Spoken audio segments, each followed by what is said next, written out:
Good morning. Good morning. Good morning. Thank you. Please. Thank you. Good to see this cabinet and the staff together here. It's good to see you all. Particularly good to see my granddaughter sitting in the front row here. Hi, Finn. How are you, honey? For over 200 years, America has carried on the greatest experiment in self-government in the history of the world. And that's not hyperbole, that's a fact. We're the people.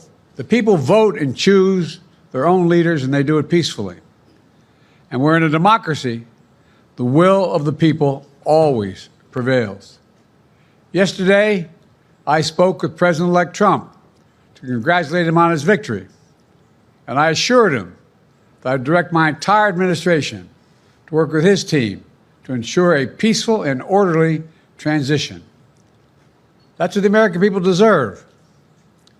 Yesterday, I also spoke with Vice President Harris. She's been a partner and a public servant.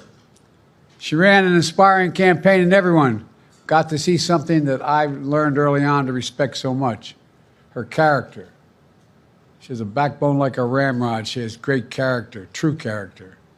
She gave her whole heart and effort, and she and her entire team should be proud of the campaign they ran. You know, the struggle for the soul of America, since our very founding, has always been an ongoing debate and still vital today. I know for some people, it's a time for victory, to state the obvious. For others, it's a time of loss. Campaigns are contests of competing visions. The country chooses one or the other. We accept the choice the country made.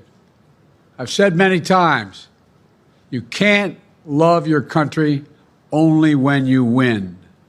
You can't love your neighbor only when you agree.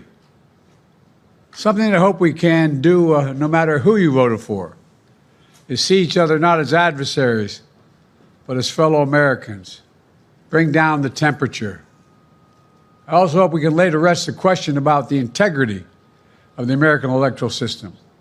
It is honest, it is fair, and it is transparent. And it can be trusted, win or lose. I also hope we can restore the respect for all our election workers who busted their necks and took risks at the outset.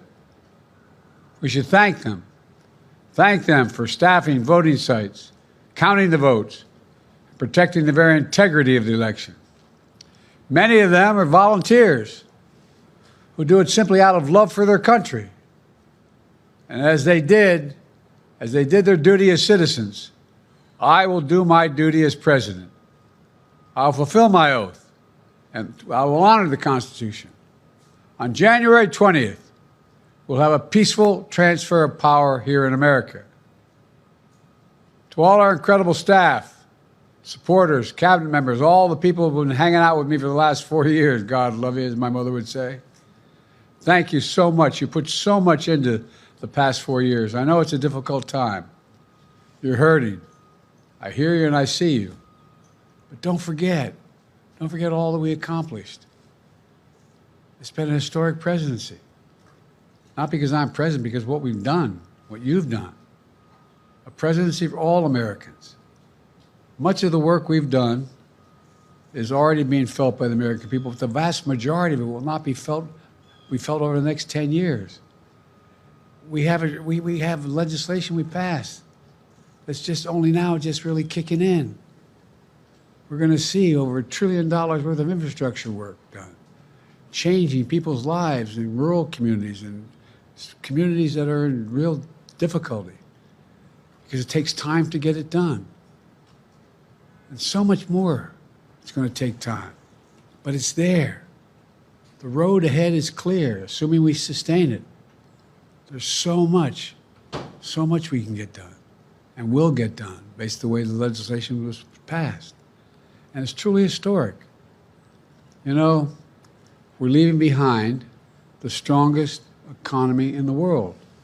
I know people are still hurting, but things are changing rapidly. Together, we've changed America for the better. Now we have 74 days to finish the term, our term. Let's make every day count. That's the responsibility we have to the American people. Look, folks, you all know it in your lives. Setbacks are unavoidable, but giving up is unforgivable. Setbacks are unavoidable, but giving up is unforgivable. We all get knocked down. But the measure of our character, as my dad would say, is how quickly we get back up. Remember, a defeat does not mean we are defeated. We lost this battle.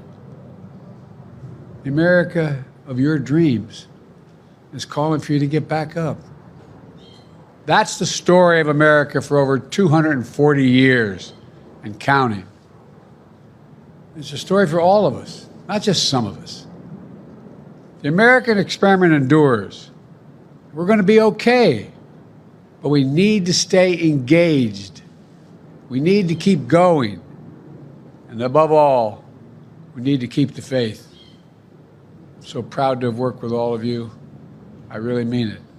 I sincerely mean it. God bless you all. God bless America. And may God protect our troops. Thank you, thank you, thank you.